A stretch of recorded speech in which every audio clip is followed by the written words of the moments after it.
Babana. Assalamu alaikum. Kamar yadda kuka sani, har kullum dai ni ne naku ba zan taɓa gajiya da kawo muku update wanda zai sa ruwan ku ya daɗi ba.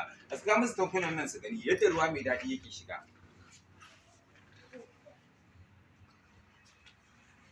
Kai, yaran nan ka iya bidiyo. To ai shikenan. Yanzu zan ajiye muku number waya ta yanzu za ku rinka nema na dangane da injin piyota ku idan ya lalace na baku liket baya baku ruwa mai kyau. Kira na a waya in Allah ya so yadda za mu gano matsalar za mu magance ta.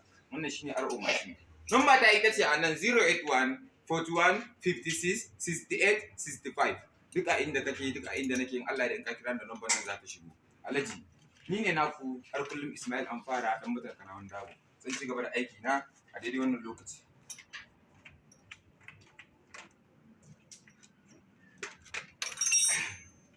So ni yanzu na gama komai abin da nake so ma